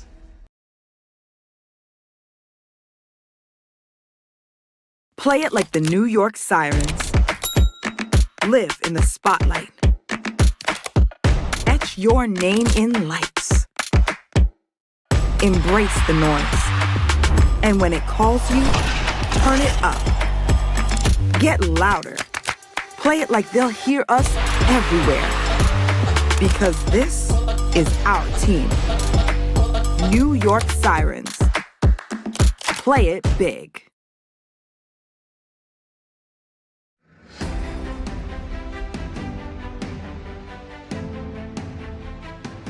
Hey, New Jersey, want to choose how you live as you age? Tune into AARP New Jersey's new show, The Power of Us, the show that celebrates aging with dignity, purpose, and joy. From protecting yourself against fraud, to staying healthy and aging in place, to finding purpose through volunteering, We've got the tools, tips, and stories to help you thrive. Join us on ONNJ and discover the power of us.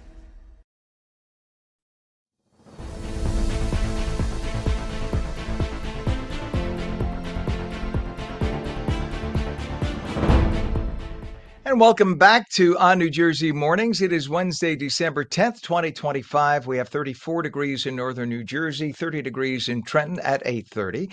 And I'm Ken Rosato. Cloudy today, maybe some rain a little bit later. Highs upper 30s. Meteorologist Mike Favetta has your full Garden State forecast. Weather is brought to you by Audio Nova, your hearing experts.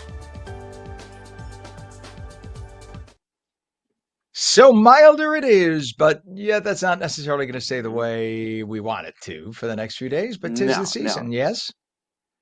Right. Today, you can actually go out with that light, wear the 3 parkas, maybe just the 1, because it's not terribly chilly as it was yesterday. I know people were complaining they're walking around all bundled up, and yet here we are today, and we're climbing through the 40s, even near 50 by the end of the day, with some of that rain holding off until this afternoon in northern New Jersey. As far as currently, we have a little bit of sunshine breaking through the clouds right now in Manahawkin, Atlantic City, where your high is expected to climb to above average, getting all the way to 48 degrees. But with that, there's a very gusty wind. Right now, those winds are already anywhere from 25 to 30 miles per hour at 8:31 this morning.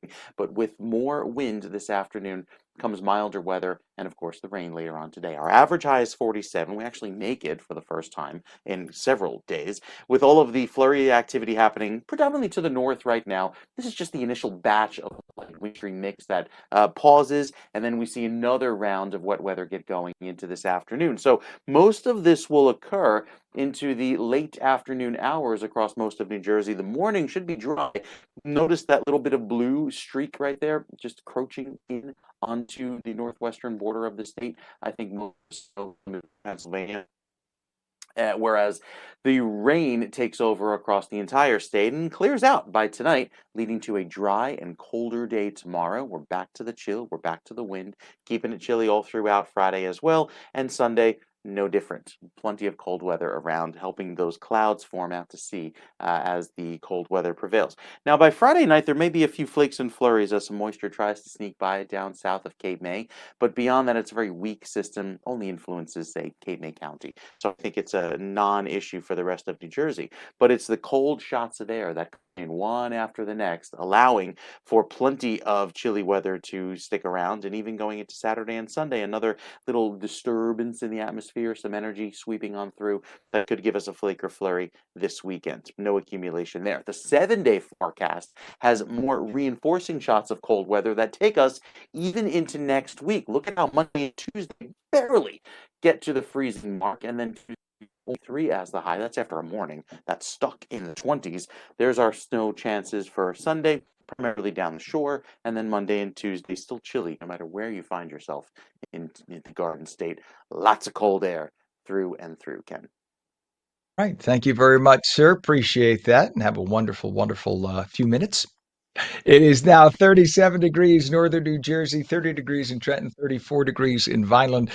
We look at traffic, and it's not looking good. In fact, right now we have a crash on I-280 eastbound, east of exit 10, Northfield Avenue in Orange City. The left lane of 4 lanes closed, and that's causing a rubbernecking mess because 280 at this time of the morning is always heavy. Over to 295 now, we have a disabled vehicle, 295 southbound, south of exit 34, Route 70. There it is right on screen. Thank you very much to the traffic people for that. This is in Cherry Hill with the right shoulder closed as a result of what you're seeing right there.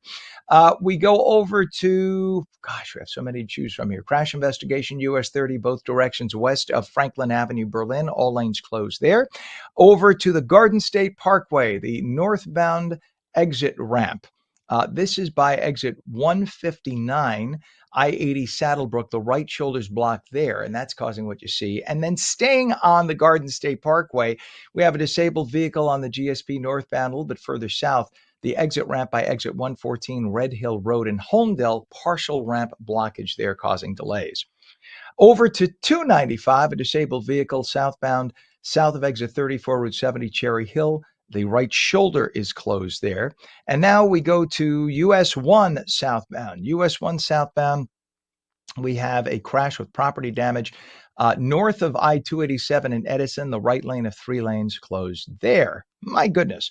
Over to 495 we go as we talk about the Hudson River approaches, the Lincoln Tunnel approach as you make your way to the Helix 495 approach. Very slow right now. It's really just caused by volume, and you can see that right there. Pam loves this shot because of the Lion King. She loves the Lion King, as I do, off to the left there. But that's as you approach the Helix, just about a quarter of a mile past the top of your screen there, things curve around, and that lets you get into the Lincoln Tunnel. That's very heavy right now with about a 35 to 40 minute crossing time. It's 30 minutes now at the Holland, and we go to the GWB upper and lower level. Not been good because it's a gridlock alert day in Manhattan today, folks. So the GWB upper and lower levels, bumper to bumper, a little better than it was.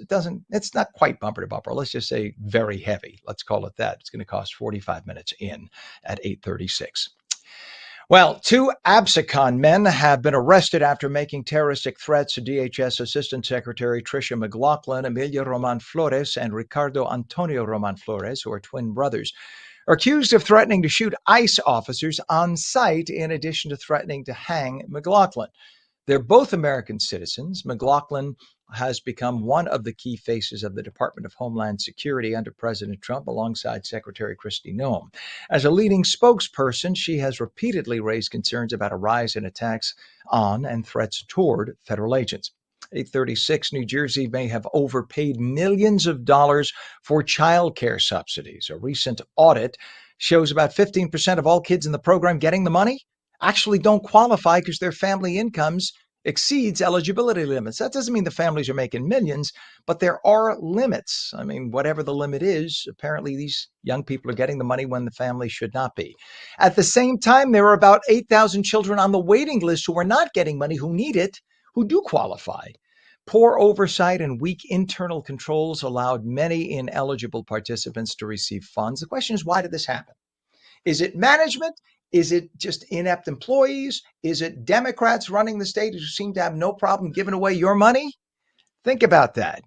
In response, the state's Division of Family Development is changing procedures, they say, and strengthening controls to prevent overpayment and misuse. Why weren't you doing that all along? Yet another Democrat program financially mismanaged in a pure blue Democrat-run state. 837, a Hunterdon County couple, Randall Kelko and Lisa DiStefano, were charged with making false reports alleging New Jersey State Police troopers sexually assaulted Mr. Kelko while on duty. The couple reported the alleged assault to hospital staff, New Brunswick Police, and later filed a complaint with the New Jersey State Police Office of Professional Standards. But an investigation determined the incident never happened. Body cam video and video from Kelko's own cell phone showed the troopers' interactions during a domestic dispute response, and they all contradicted the couple's claims. If convicted, Kelko and DiStefano could get up to 10 years in prison and up to $150,000 in fines. Residents along Japan's northeast coast were warned to stay alert as aftershocks continued yesterday in the aftermath of a major earthquake that left at least 33 people hurt. Our U.S. Geological Survey reported a magnitude 6.6 and then later a 5.1 quake in the hours after the initial trembler late Monday local time. The USGS measured the main quake, though, at 7.6 magnitude just off the coast of the city of Misawa in Omori Prefecture. It was about 27 miles deep. Most of the people injured were hit by falling debris. A tsunami of just over 2 feet was measured in Kuji Port. Waves of up to 20 inches struck other communities in that region. 839, a Manhattan federal judge yesterday ordered the release of federal grand jury records tied to the criminal case of notorious pedophile Jeffrey Epstein's accomplice, Ghislaine Maxwell. Federal prosecutors must publish the records, including search warrants and grand jury testimony, because of the law that President Trump signed last month compelling the release of all Epstein-related documents. But the judge cautioned the new records would not reveal any bombshells to members of the public that followed Maxwell's 2021 trial, where she was convicted of multiple sex crimes for helping Epstein abuse girls as young as 14. Remember, Democrats were screaming for the release of the files. Anytime a story was posted about anybody in the Trump regime, you would see Democrats post nasty comments, release the Epstein files. Well, you assholes, they released them and there's nothing. Where are you now? Where are you now? Release the files. There's something Trump related in the files. You Trump derangement syndrome assholes. There's nothing there. And Trump played you like a fiddle, like he always does, because he loves to get this response from you. So now all the files have been released, even stuff that was blacked out before, it's all released. Notice how quiet mainstream media and liberals have become about the Epstein files. You're not hearing a word about it. 8:40, it's believed the Federal Reserve will deliver its third straight interest rate cut this morning, following a period of indecision about which way central bank policymakers would lean. And the chairman of the Fed was a jerk. Markets have settled on a 0.25 percentage point reduction. If that is the case, it will take the Fed's key interest rate down to a range of 3.5 to 3.75%. Expect to see mortgage rates and car loan payments and even maybe credit card rates, although that takes time. Expect to see those all drop in the months ahead, and that will stimulate the economy. Thinking about traveling to Cuba? Aside from possible legal ramifications, because you can't just travel, you have to meet certain criteria, it may not be safe for your health. 21 children among 33 people who've died in Cuba of the mosquito-borne chikungunya and dengue viruses since July. Most of the deaths were attributed to chikungunya, which symptoms include fever and joint pain that can be debilitating, but that's not usually fatal. Usually younger people only die from that, sadly, while the flu-like dengue fever claimed 12 lives. The chikungunya virus emerged in Cuba's western Matanzas province in July, but soon spread to all 15 provinces of the country's near 10 million people. It is coming up on 8:42. Yeah, think about it. Cuba, in terms of landmass and population, is very similar to New Jersey. We have about the same population. And even though they're longer and skinnier, we're kind of shorter and fatter. Overall square footage, if you will, square mileage, very similar to New Jersey. Maybe that's why so many wonderful Cuban Americans are here in Union City. Great community. I lived in Miami for years. Love my Cuban friends. Still have them to this day. Very dear friends. 8:42, we have 28 degrees now, northern New Jersey, 30 degrees in Trenton. When we come back, a propane fuel company has launched an unusual campaign to get girls interested in working for them. Brilliant move. Cloudy today, periods of rain later, highs upper 30s. Meteorologist Mike Favetta returns with a full Garden State forecast. And we will take your calls at 888-658-0234. 888-658-0234. You're watching On New Jersey Mornings. It is a Wednesday hump day. Don't go away. We're coming right back.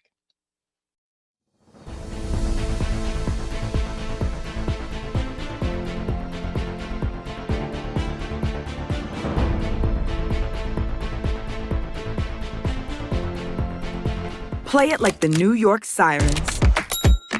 Live in the spotlight. Etch your name in lights. Embrace the noise. And when it calls you, turn it up. Get louder. Play it like they'll hear us everywhere. Because this is our team. New York Sirens. Play it big.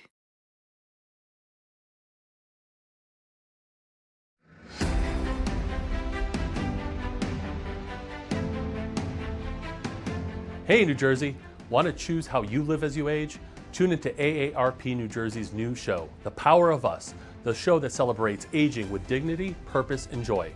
From protecting yourself against fraud, to staying healthy and aging in place, to finding purpose through volunteering, we've got the tools, tips, and stories to help you thrive. Join us on ONNJ and discover the power of us. Play it like the New York Sirens. Live in the spotlight. Etch your name in lights. Embrace the noise. And when it calls you, turn it up. Get louder. Play it like they'll hear us everywhere. Because this is our team. New York Sirens. Play it big.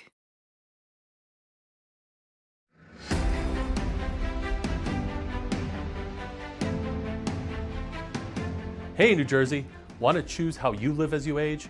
Tune into AARP New Jersey's new show, The Power of Us, the show that celebrates aging with dignity, purpose, and joy.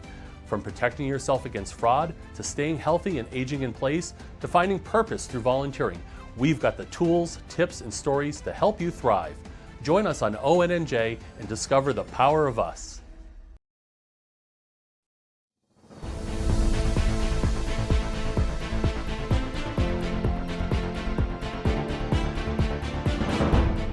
Welcome back to ONNJ Mornings. I'm Ken Rosato at 8:45, taking your calls at 888-658-0234, 888-658-0234. Meteorologist Mike Favetta has the full Garden State forecast. Weather is brought to you by Audio Nova, your hearing experts. Hi, Ken. Yes, cold indeed going through this afternoon, but not as chilly as days past. It comes, though, with some rain, and with that rain, even mixing at times early on with a little bit of snow up there in the northernmost sections of the state. It's predominantly a liquid event, not white, taking you down through Essex County and Hudson County this afternoon as highs climb well into the 40s. But the good news about today, again, we've been saying it all morning, how that warm air comes in before the precip starts falling, and that should change a lot of this to rain on the onset. Still a 1 to 2 inch rainfall deficit, so certainly making up for that today with about a ½ inch to 1 inch of rain that will fall, but right through Christmas Eve, anticipating that cold weather to stick around as below average temperatures are forecast for all of the Northeast, but a big heat surge out west with above average temperatures there. So fly south and west to enjoy the warmth, at least through the holiday. Going into the next few weeks, again, I think we'll see some slightly equal chances of dry and wet weather into the next 2 weeks. As far as the 7-day forecast is concerned, it's cold all around. You see another shot of flurries by Sunday. Unlikely it'll make an accumulation. It's just more dry weather that comes in behind it, allowing temperatures to start in the teens on Monday morning, climbing only to 34 as a high on Tuesday and staying cold into the end of next week. You can stay on top of today's weather with the rain and the snow and live radar at ONNJ.com. All right. Very good, sir. Thank you very much, Mike. 8:47 right now, and our temperature is 29 degrees northern New Jersey. We have 30 degrees in Trenton. It's amazing how things have shifted.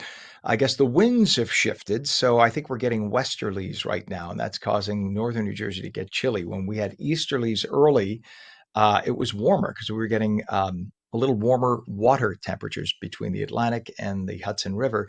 Now I think it's shifted to the west and we're getting that inland cold. So it's dropped about 7 degrees in the last hour in northern New Jersey. It is 30 degrees in Trenton as well.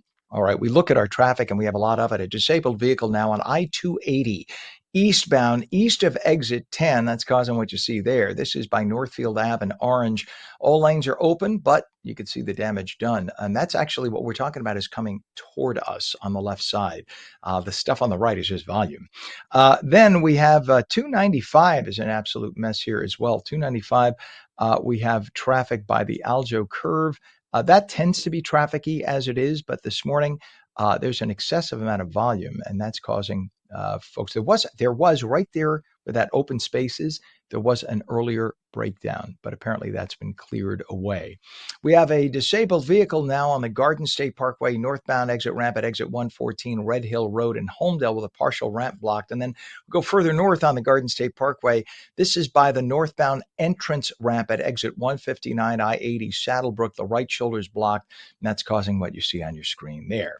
Crash investigation now, US 30, both directions west of Franklin Avenue in Berlin. All lanes are closed. And we go over to US 1 in Edison. We have a crash with property damage on US 1 in Edison. Look at that mess. And you can see the emergency flashing lights there in the middle of the screen coming towards you. So they may have cleared something away. That may help things move in a little bit. As you make your way into Manhattan right now, it is a gridlock alert day. Be aware of that. So your Holland Tunnel approach now going to cost you 30 minutes. The Lincoln Tunnel, look at 495. Jamming as you make your way to the Helix, the Lincoln Tunnel into Manhattan. That's bumper to bumper. Lincoln Tunnel is going to cost you 35 to 40. And then we go over to the GWB, upper and lower level 8095 approach. They're saying 40 to 45 minutes. Take a look at what things are looking like now. This is what happens on a gridlock alert day. The upper level on the right does not look quite as good as the lower level on the left, but either way, 40 to 45 minutes in. 8:49, and Suburban Propane recently hosted a unique event at its Whippany headquarters called Trucks Are for Girls, Fueling the Future. In partnership with the Girl Scouts of Northern New Jersey and the Women in Trucking Association, the event gave girls hands-on STEM and leadership experiences tied to careers in energy and transportation. It's part of the company's national outreach initiative, Suburban Cares. Michael Stivala is the president and CEO of Suburban Propane. We say good morning to Michael. Good morning, Ken. How are you? Great. Good to have you on. And this is fascinating. You offer these girls a big tour of the operations. They climbed aboard a propane delivery truck and even trained on a driving simulator. What inspired the company to launch this program initially? Well, we're always looking to bring new talent into the industry, and what better time to start than to educate young girls about the opportunities that are available to them in trucking and logistics and in energy. And so we have a partnership with Women in Trucking, and we also developed a partnership with the Girl Scouts of Northern New Jersey, and it kind of came together as a very logical opportunity to bring all three of us together and really give the girls an experience that I think watching their faces was amazing, just to see how much they enjoyed getting exposed to that kind of a career opportunity that probably many of them never even imagined, and some of them were already in high school, and you could start to see the wheels spinning about the opportunities that maybe they'll think about as they think about college and moving on to a career. So it was really an outstanding event. This is, I think every parent thinks right away, I'm going to send my child to college. We'll let them incur $400,000 in debt. And then if they're lucky, 1 in 20 will get hired to make $40,000 a year when they graduate. Meanwhile, you could start right out with a career at delivering propane or whatever, and make probably very serious money without incurring all that debt. This is just a great opportunity. And I think too many people right away, they look this way and they don't expand their horizons. Are you finding that? Absolutely. I mean, I find it in my own family. I have children that are both at that point of trying to figure out careers. So absolutely, I think it's a real challenge for youth these days, and I think there's just nothing wrong with going into a trade of some sort. I think if that's your passion, you shouldn't just follow going to college because that's what everybody else is doing.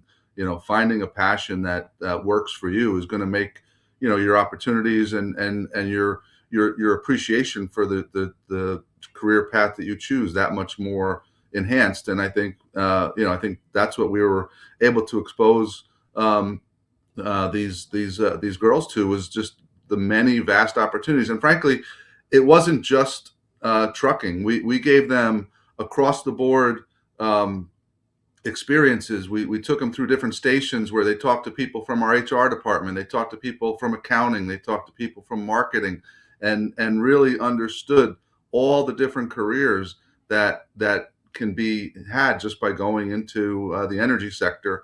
And so I think it was great.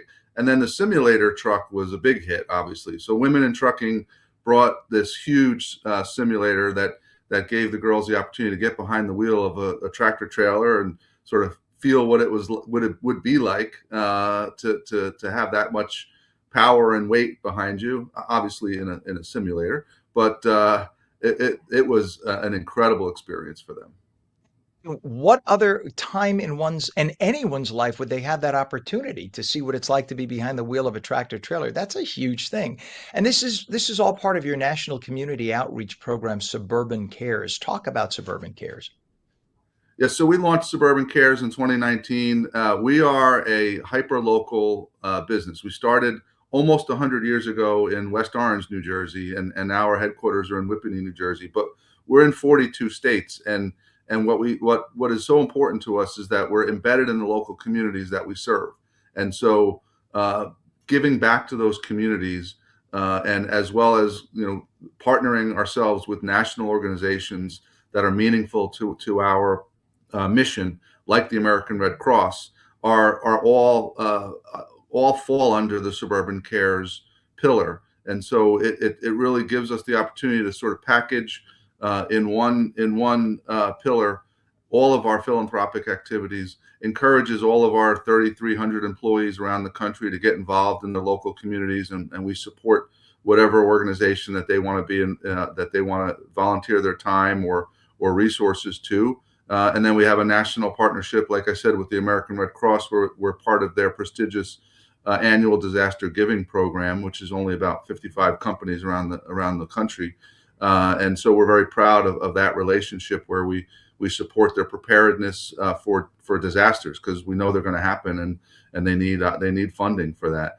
It also encompasses our devotion to hiring military veterans, and we have a deep commitment to our military veterans, and we have great career opportunities for them as well. So it's a great platform for us. In fact, tomorrow night we're going to be we're finalists in the S&P Global Energy Awards for recognition for our Suburban Cares platform, and we're hopeful to take this year as a victory, because the 5th year in a row we've been nominated as a finalist in that category. So we're excited. Beautiful. And Michael, we got about a minute left. Suburban Propane is like 100-year-old company, such a great company, part of America. The Girl Scouts created mock cause-driven cookie campaigns. What was that about, and why was that so important? Well, obviously the Girl Scouts, the first thing you think about is Girl Scout cookies. So I think, it was just a way to make the day, the afternoon, that much more exciting, and sort of bring it together with their iconic brand of cookies, and have them really just think about how do we get creative here, and develop something that we can take what we learned today as in our energy company, and take it out to what we do every day in our efforts as Girl Scouts. So they had a lot of fun with it. My team had a great time with it. I mean, we had volunteers. We probably had 50 volunteers from our headquarters get involved in this event, and everybody was just so excited. And it was great for me to welcome so many people into the building. Beautiful. Michael Stivala. By the way, if it was an O, Stivalo, do you know that means boot in Italian, right? They call the peninsula of Italy Lo Stivalo, the boot. Michael Stivala, right. President and CEO of Suburban Propane. Oh, really fast. What's your website? We have about 10 seconds here. What's your website there? Suburbanpropane.com. There you go. Suburbanpropane.com, serving the United States for 100 years almost. Thank you for coming on this morning. Happy holidays, and what a great program you're doing there. That's wonderful. Keep up the great work. Yes, we appreciate Merry Christmas, Happy holidays to you too. Thank you. Merry Christmas. Thank you. And that is ONNJ Mornings for your Wednesday. It is 35 degrees right now, 8:58. Meteorologist Mike Favetta says clouds today, maybe some rain later, highs in the upper 30s. We'll catch you again tomorrow morning at 7. Thanks for watching ONNJ Mornings.